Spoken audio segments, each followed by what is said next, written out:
அருமை தேவனுடைய பிள்ளைகளாகிய உங்கள் ஒவ்வொருவரையும் ஆண்டவராகிய இயேசுவின் நாமத்தினாலே அன்போடு கூட வாழ்த்துகிறேன். ஜாயன் டிவி நேயர்களாகிய உங்களை இந்த நாளிலே நான் சந்திப்பதில் மகிழ்ச்சி அடைகிறேன். நீங்கள் இந்த ஜாயன் டிவியின் மூலமாக ஒளிபரப்பப்படுகிற ஒவ்வொரு நிகழ்ச்சிகளையும் நீங்கள் கண்டு நீங்கள் ஆசீர்வதிக்கப்பட்டு கொண்டிருப்பீர்கள் என்பதை கர்த்தருக்குள்ளாக விசுவாசிக்கிறேன். தேவ பிள்ளைகள் சொல்லுகிறதான சாட்சிகள், இந்த டிவியின் மூலமாக வருகிறதான வார்த்தைகளாலே நீங்கள் ஆசீர்வதிக்கப்படுகிறதை நான் கேள்விப்பட்டு என் ஆண்டவரை நான் மனதார ஸ்தோத்தரிக்கிறேன்.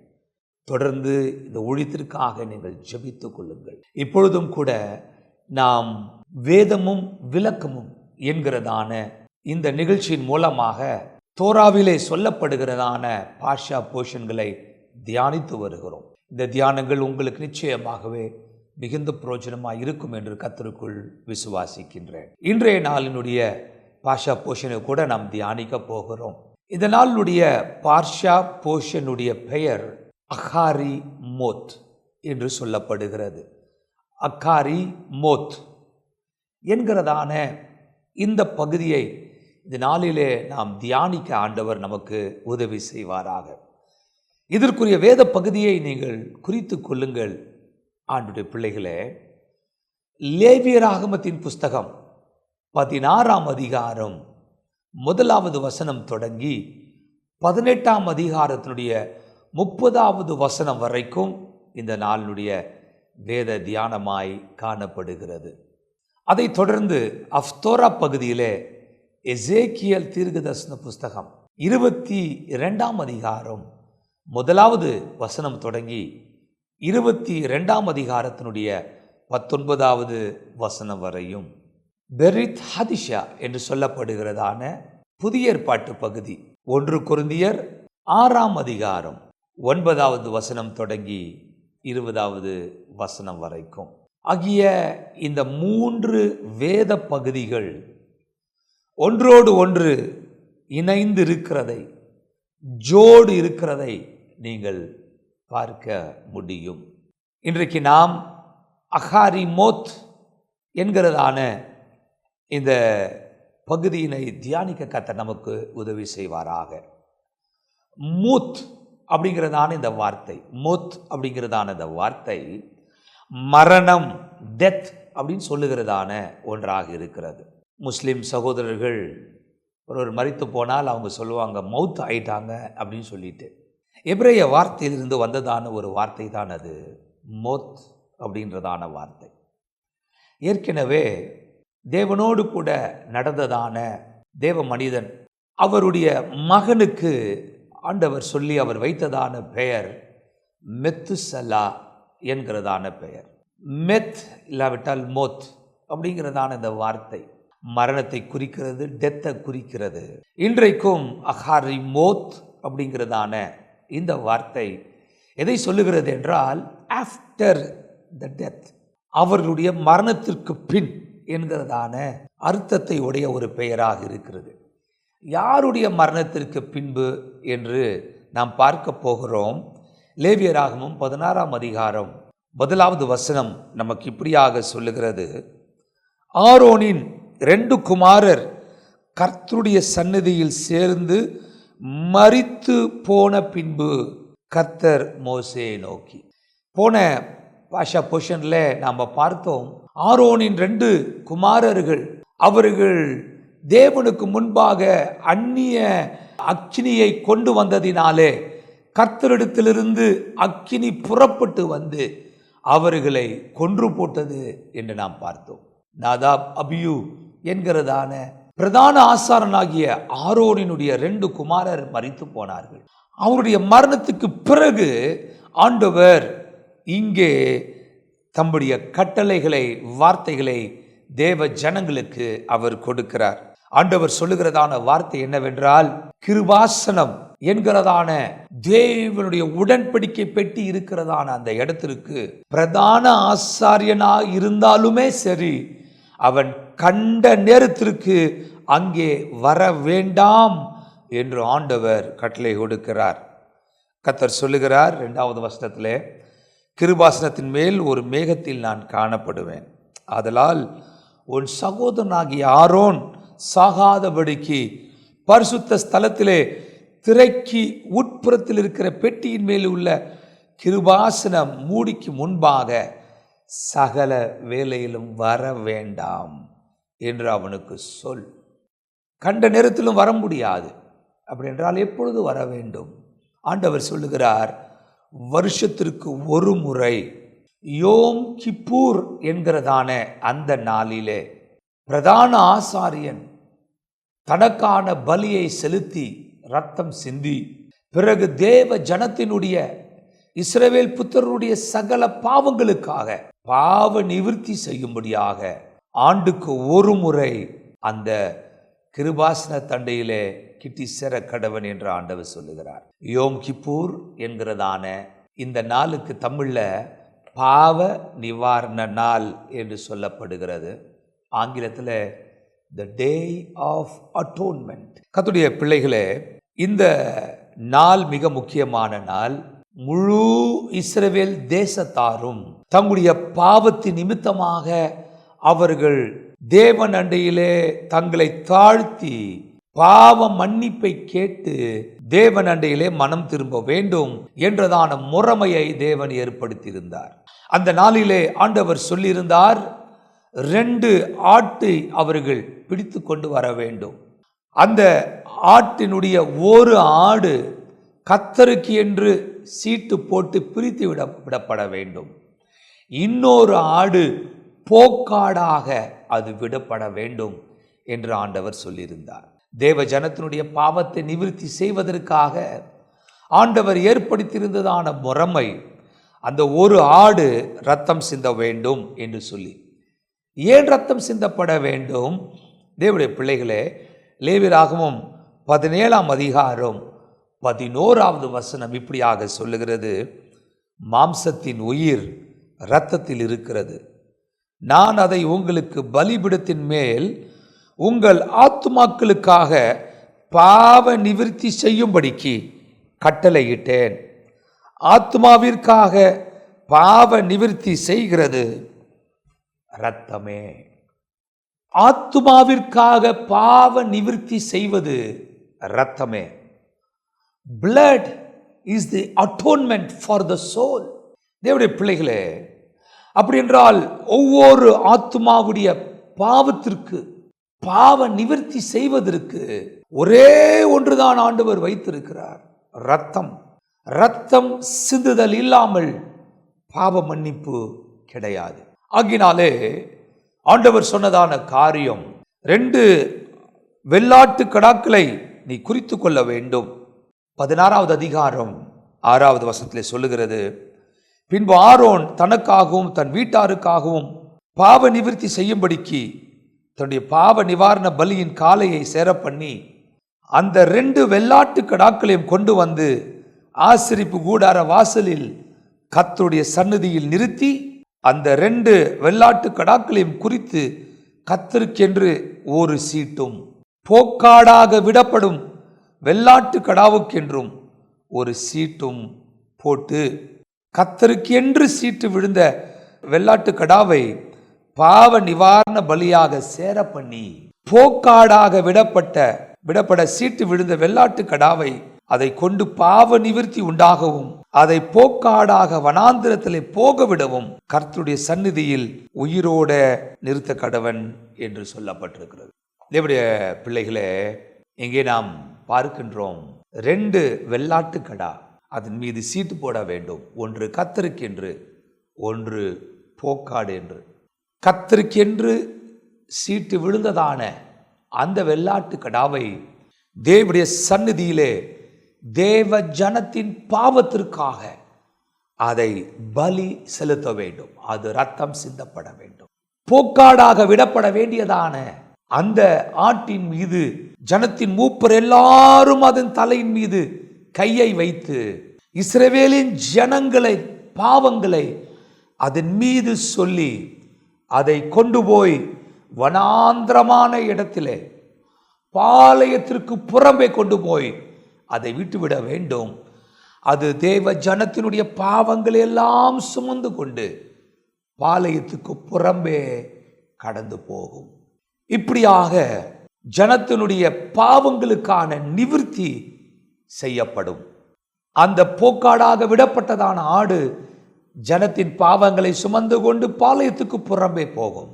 ஆனால் கர்த்தருக்கென்று சீட்டு விழுந்ததான அந்த ஆட்டுக்கடா, வெள்ளாட்டுக்கடா, அது அடிக்கப்பட்டு அதனுடைய இரத்தம் எடுக்கப்பட்டு அதை பிரதான ஆசாரியன் தன்னுடைய கரத்திலே ஏந்தி கொண்டு திரைக்கு உட்புறமாக சென்று அந்த உடன்படிக்கை பெட்டியின் மீது இந்த இரத்தத்தை அவன் தெளித்து ஜனத்தின் பாவத்திற்காக அவன் பாவ நிவிர்த்தி செய்கிறவனாயிருப்பான். அப்படி பிள்ளைகளே, ஏன் இந்த பாவத்தின் நிவிர்த்தி செய்யப்பட வேண்டும்? தன்னில் பாவம் இல்லை என்று ஒருவனும் சொல்ல முடியாது. பிரசங்கியின் புத்தகம் 7வது அதிகாரம் 20வது வசனம் நமக்கு இப்படியாக சொல்லுகிறது, ஒரு பாவமும் செய்யாமல் நன்மையே செய்யத்தக்க நீதிமான் பூமியில் இல்லை. For there is not a righteous man upon earth who does good and sins not. அப்படி என்றால் இந்த பூமியின் மேல் இருக்கிற எல்லா மனிதர்களும் பாவிகளாய் இருக்கிறார்கள். ஆதாம் காலம் துவங்கி எல்லா மனிதர்களும் பாவத்திலே அடைப்பட்டு இருக்கிறார்கள். நன்மை செய்யத்தக்கவன் ஒருவனும் இல்லை, எல்லாரும் பாவி. அப்படி என்றால் நம்முடைய பாவத்திற்காக பாவ நிவிர்த்தி செய்யப்பட வேண்டியது அவசியமாக இருக்கிறது. தேவனுடைய பிள்ளைகளே, போக்காடு என்று சொல்லப்படுகிறதான அந்த ஆடு எபிரேய பாஷையிலே அசாசல் என்று சொல்லி அது அழைக்கப்படுகிறது. அசாசல் என்கிறதான எபிரேய வார்த்தைக்கு டிஸ்மிசல் ஆர் கம்ப்ளீட் ரிமூவல் என்றதான அர்த்தமுடையதாக இருக்கிறது. அப்படி என்றால் அந்த போக்காடு ஜனத்தினுடைய பாவங்களை முழுவதுமாய் சுமந்து கொண்டு போகத்தக்கதாக அது காணப்படுகிறது. 16ஆம் அதிகாரத்தினுடைய 22வது வசனம் லேவியராகமம் 16:22 சொல்லுகிறது, அந்த வெள்ளாட்டுக்கடா அவர்களுடைய அக்கிரமங்களை எல்லாம் தன்மேல் சுமந்து கொண்டு குடியில்லாத தேசத்துக்கு போவதாக. அவன் அந்த வெள்ளாட்டு கடாவை வனாந்திரத்திலே போகவிட கடவன் என்று சொல்லப்படுகிறது. தேவ ஜனத்தினுடைய பாவங்களை சுமந்து கொண்டு அது கடந்து போகிறதாய் காணப்படுகிறது. தேவனுடைய பிள்ளைகளே, இது மிகவும் முக்கியமான ஒன்று. அது மாத்திரமல்ல, லேவியராகமம் 16ஆம் அதிகாரத்துடைய 16வது வசனம் சொல்லுகிறது, 16 இஸ்ரவேல் புத்தருடைய தீட்டுகளின் நிமித்தமும் அவர்களுடைய சகல பாவங்களினாலும் உண்டான அவர்களுடைய மீறுதல்களின் நிமித்தமும் பரிசுத்த ஸ்தலத்துக்காக பிராயச்சித்தம் செய்து அவர்களிடத்தில் அவருடைய தீட்டுகளுக்குள்ளே நிற்கிற ஆசரிப்பு கூடாரத்திற்காகவும் அப்படி செய்ய கடவன் என்று சொல்லப்படுகிறது. எப்படி செய்ய கடவன்?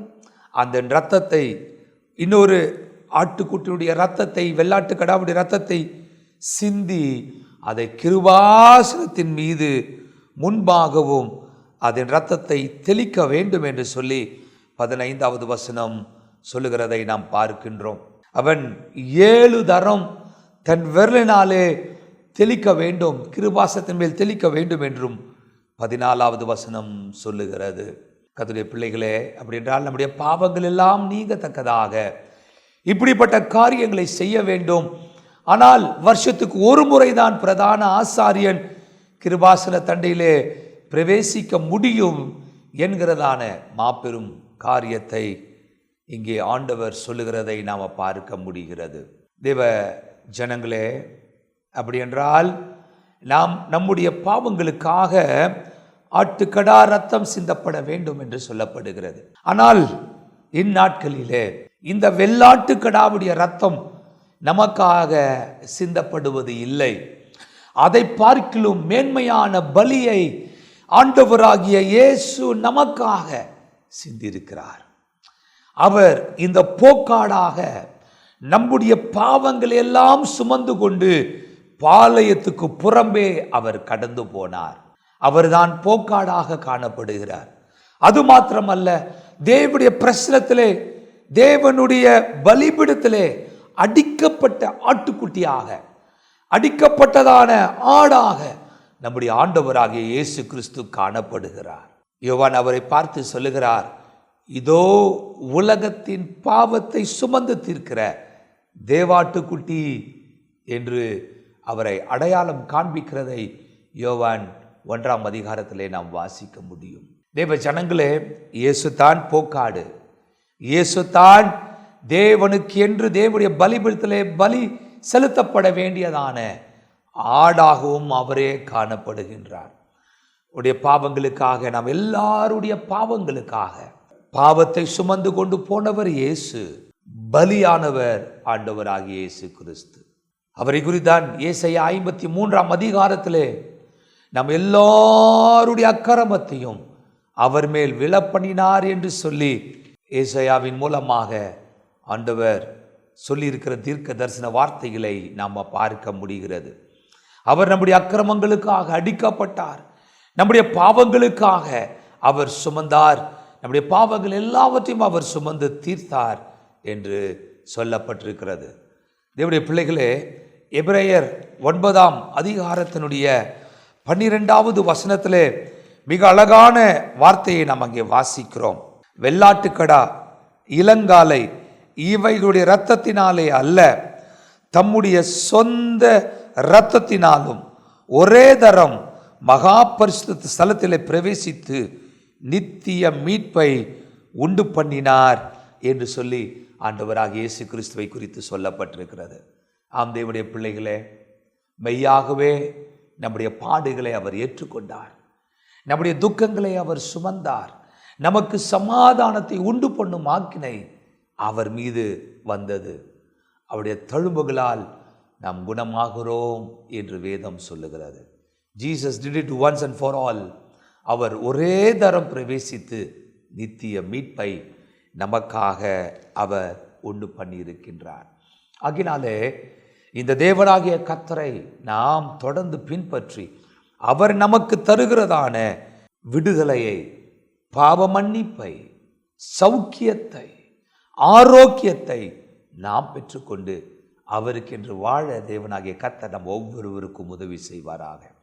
இயேசு உங்களோடு கூட இருக்கும் பொழுது நீங்கள் பயப்பட வேண்டிய அவசியம் இல்லை. அவர் உங்களுக்காக நன்மையான காரியங்களை செய்ய போதுமானவராக இருக்கிறார். தேவ பிள்ளைகளே, இன்றைக்கு நான் உங்களுக்கு சொல்லட்டும், நாம் தேவனுடைய கட்டளைகளை கை கொண்டு தேவ ஜனங்களாக நடக்க வேண்டியது அவசியமாக இருக்கிறது. ஆண்டவராகிய தேவன் லேவியராகமம் 18ஆம் அதிகாரத்திலே இப்படியாக சொல்லுகிறார். 2வது 3வது வசனத்திலே, நீ இஸ்ரவேல் புத்திரருக்கு சொல்ல வேண்டியது என்னவென்றால், நான் உங்கள் தேவனாகிய கர்த்தர், நீங்கள் குடியிருந்த எகிப்து தேசத்தாருடைய செய்கையின்படி செய்யாமலும், நான் உங்களை அழைத்து போகிற கானான் தேசத்தாருடைய செய்கையின்படி செய்யாமலும், அவர்களுடைய முறைமையின்படி நடவாமலும், என்னுடைய நியாயங்களின்படி செய்து என்னுடைய கட்டளைகளை கை கொண்டு நடவுங்கள், நான் உங்கள் தேவனாகிய கர்த்தர் என்று கர்த்தர் சொல்லுகிறார். தேவ பிள்ளைகளே, இங்கே கர்த்தர் நமக்கு சொல்லுகிறதான வார்த்தை என்னவென்றால், நீங்கள் ஏற்கனவே வசித்ததான எகிப்தியருடைய முறைமைகளின்படியெல்லாம் செய்யாதீங்க, அவர்களுடைய நடக்கின்படி நீங்கள் நடக்காதிருங்கள். இல்லாவிட்டால் நான் உங்களை கொண்டு போய் சேர்க்க போகிற கானானியருடைய செய்கையின்படியும் செய்யாதிருங்கள். அவர்களுடைய விக்கிரக வழிபாடுகள், அவருடைய மூட பழக்க வழக்கங்கள், இவைகள் எல்லாம் நீங்கள் கடைப்பிடித்து நடவாதிருங்கள். ஆனால் நீங்கள் என்ன செய்ய வேண்டும்?